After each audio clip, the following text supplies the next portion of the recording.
Okay, I'm going to move to this mic. Okay. Hello? Okay. All righty. Okay, what we're going to be doing this afternoon is we will be asking a single question to each of the girls as they come up to the stage here. Although they won't have an opportunity to introduce themselves, I will be doing that for them. And when they get here, they have 1 minute to answer the question. So that's the lowdown on what's going on. I want to thank all of our judges for being here with us this afternoon. So I'd like to introduce you to each of them. I'll have them stand and wave after I tell you a little bit about them. Our first judge, Kevin Otero, is in his 9th year as program director at 89.1 KANW Radio. KANW features Native Music Hours every Monday night from 7 to 10. Shame on me for saying that wrong, because that's my show. Kevin is proud to have served as a judge in the public speaking and personal interview competitions for Miss Indian World during the past 6 years. And he's one of our best judges, and we really appreciate him coming out every year to help us out. So let's all give a big round of applause to Kevin Otero. Thank you, Kevin. And our next judge is Tara Gatewood. She's from the Pueblo of Isleta and Navajo Nation. Tara is a native broadcaster, and she is the host and producer of Indigenous Foundation and an associate producer and backup host of Native America Calling. And she also interviewed me, so she was one of the few people I've been interviewed by. Thank you, Tara, and let's give Tara a big round of applause. Our next judge is Dixie Holy Eagle. She's Oglala and Minneconne. Oh, I can't even say it. I'm sorry. Can you say it for me? Minneconne. New.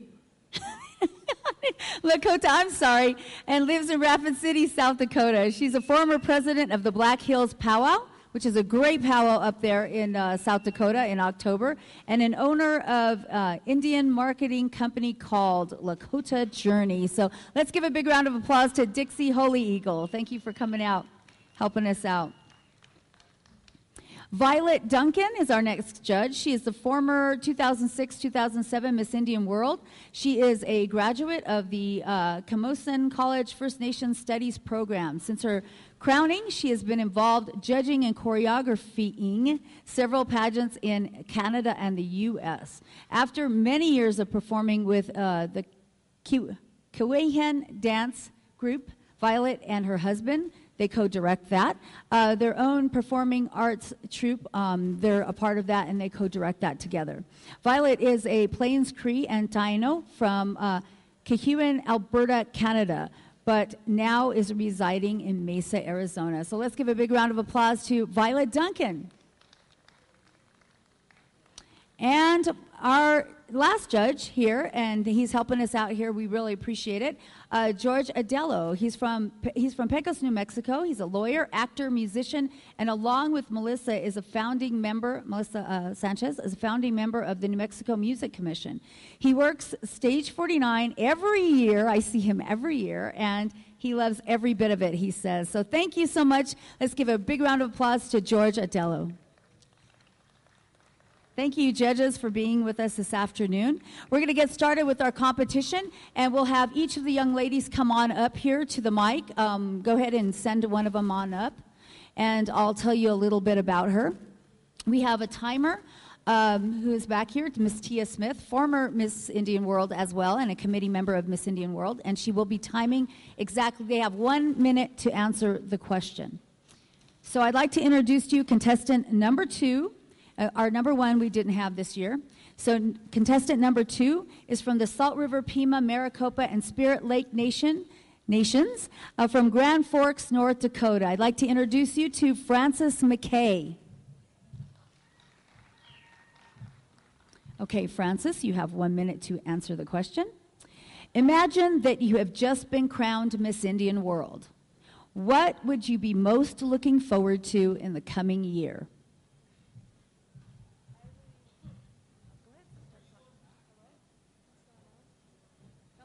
Okay. I am looking forward to meeting all the nations across the USA, Canada, and Mexico.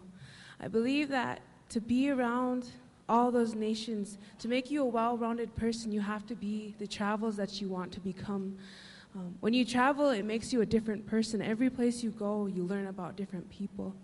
And to be a good role model and a good leader, you have to know all nations and your own to represent them well.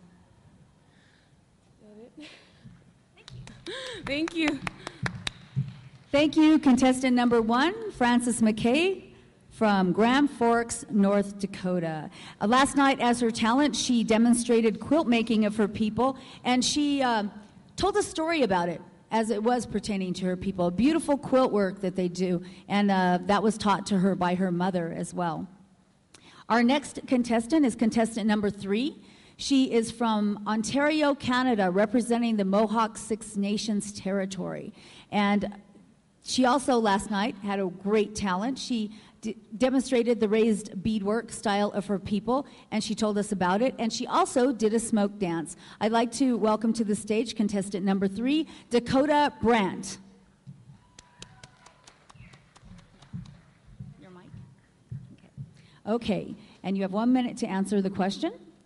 Imagine that you have just been crowned Miss Indian World. What would you most be looking forward to in the coming year? Se koskana ne wat kwenu arado se waguego, dio just guati ne waksonoda. Ne one ganya ke haga ni ne waganyata wagitaroda. Ne one wasuega ni de wageno. If I was crowned Miss Indian World within the upcoming days, really what I wanted to say is, I'd like to have the opportunity to serve Indian country in the way that I know how, building those relationships that we've had in the past, strengthening the relationships we have with our families, our communities, and our brothers and sisters. That strength that we had in the past, it needs to come back today. And I know that it's alive through organizations such as the Gathering of Nations, where they bring the nations together every year. That needs to be represented around Indian country by strong ambassadors like Miss Indian World. Thank you very much. Thank you, everyone, and always in the ways of peace.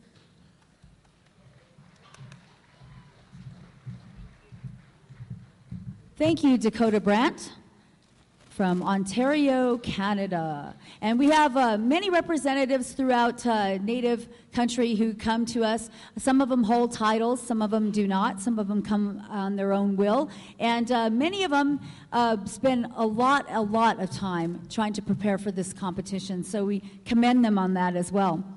Our next contestant is making her way to the stage here.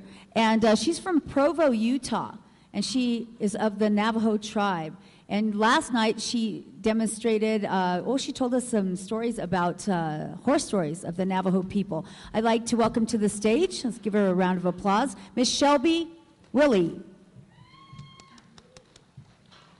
Okay, Shelby, you have 1 minute to answer. Imagine that you have just been crowned Miss Indian World. What would you most be looking forward to in the coming year? If I were crowned Miss Indian World, I would be looking forward to going to high schools and giving talks to the students and encouraging them to continue with their education and continue to help the reservation. Thank you.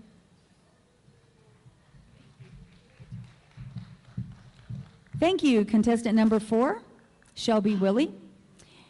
And she wants to be a doctor. That's her aspiring dream. So we thank her for being with us from Provo, Utah. And last night, in the opening of the show, I don't know if you caught a gentleman playing guitar earlier today and at the football field, Gabriel Ayala. He is very, very talented classical guitarist, and he calmed the audience last night, and it was really, really quite a treat to hear him play the guitar. So if you weren't there last night, you missed a great treat, but I think he played here earlier at stage 49. Maybe he'll play later on as well. Our next contestant is contestant number 5. She's from Kyle, South Dakota, and she's of the Oglala Lakota Sioux. And her name is Tara Onehorn. Let's give her a big round of applause. Tara, you have 1 minute to answer the question. Imagine that you have just been crowned Miss Indian World. What would you most be looking forward to in the coming year? If I was crowned Miss Indian World, I would most be looking forward to representing not only myself, my people, my community, my school, and everybody back home who is supporting me, but I would most be looking forward to representing all of the indigenous people all over the world. the Smoke Dancers in Canada, the Seminoles in Florida. Learning about their tribes this weekend has been so enriching, so empowering, so enlightening. It's a very humbling experience, and I would be very honored to represent Miss Indian World, the whole entire Native America. Thank you.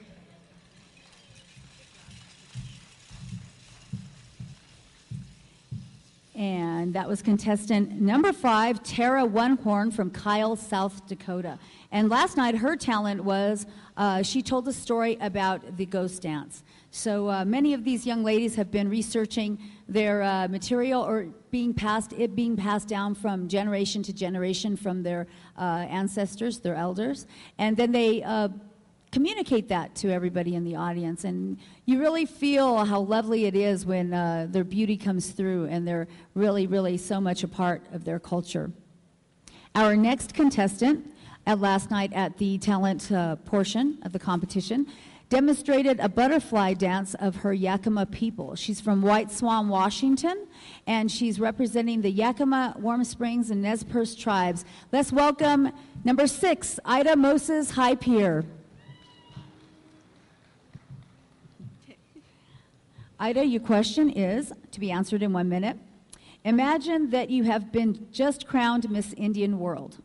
What would you most be looking forward to in the coming year? Well, the first, I would be honored and happy to be crowned Miss Indian World.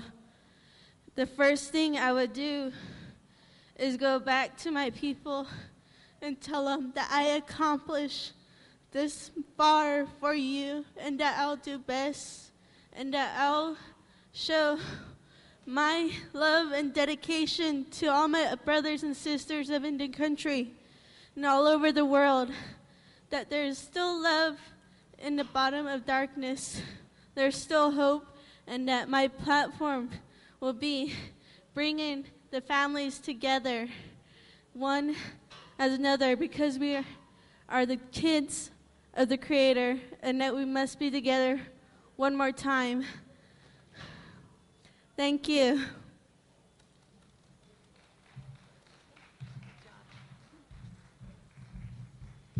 Thank you, contestant number 6, Ida Moses High Pier from White Swan, Washington. And how many of you were at the talent presentations last night? Oh, a lot of you were there. So I think your favorite part was the girls, right? Yay, the girls. Miss Indian World pageant girls, yay. Well, I hope you enjoyed it. They're all very talented, I'm sure, as you know. And I'll be telling you a little bit more about their talents that they gave to everybody last night, for those of you who weren't there. This young lady is from Shiprock, New Mexico, and she represents the Navajo people. And she described to people last night about her own native Navajo culture. I'd like for you to welcome to the stage contestant number 7, Charlene Goodluck. Charlene, you have 1 minute to answer this question. Imagine that you have just been crowned Miss Indian World. What would you most be looking forward to in the coming year? Well, thank you for speaking it out. If I were to be crowned Miss Indian World, the first thing that I would take into consideration is coming to a platform. And my platform would be T'aho Ajit Ego, which in Navajo, it's a Navajo teaching. It means everything in life is up to you. For me, it's a history that I have used. When I ran for Miss Northern Navajo, I did not get crowned the first time. The second time, I told myself, I want this. I want to learn the culture. I want to learn the language, and I went for it. I tried Miss Navajo Nation. I wasn't sure of myself, but I went for it because that's something I wanted. I wanted to show the young Navajo ladies that you may not know too much about your culture, you may not know anything at all, but go for it and show who you are. It's your personality, it's who you are, a strong Navajo young woman. And for all the other nations, I wanted to display my culture to them and show them that all of us are beautiful. Thank you.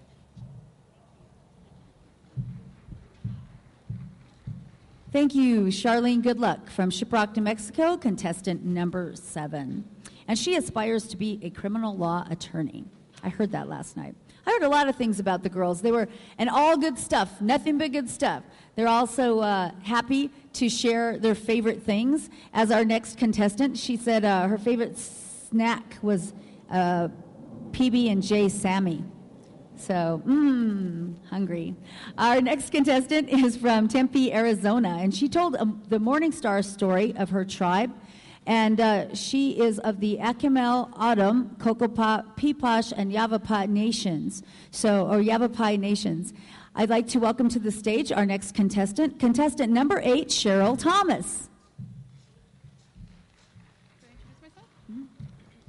No. You have 1 minute to answer the question. Okay, Cheryl, you have 1 minute to answer the question. Imagine that you have just been crowned Miss Indian World. What would you be most looking forward to in the coming year? I would be looking forward to learning as much as I could about these wonderful and amazing indigenous cultures and the way that we blend these cultures together in this form that we call PowWow. It is incredible to see all these people who share their own himdak. In my language, that's what tradition means. We call it himdak.